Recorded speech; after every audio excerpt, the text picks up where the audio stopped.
ഇതിലും ഭേദം white wash ചെയ്യായിരുന്നു. സ്പെഷ്യൽ വാട്ടർ പ്രൂഫിംഗ് വാറന്റിയോട് കൂടി.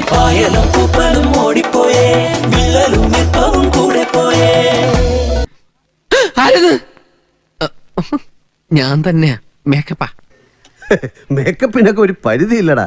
സോറി മാഡം, ഇഡ്ഡലിയുടെ പരിധി എത്രയാന്ന് അറിയില്ലായിരുന്നു. ഇത് തീർന്നില്ലേ? ഞാനിത് തിന്നല്ല.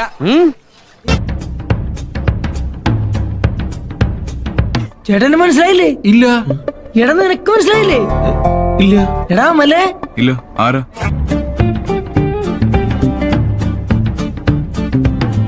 മേക്കപ്പ് കൂടുതലാണ് ചേട്ടാ. മേക്കപ്പ് കുറച്ച് കുറവാണെങ്കിലേ ഉള്ളൂ. ആരാ മേക്കപ്പ് ചെയ്ത്? ഞങ്ങളുടെ നാട്ടില് ബ്യൂട്ടി പാർലർ എടുത്തിന് പുഷ്പലത ചേച്ചി.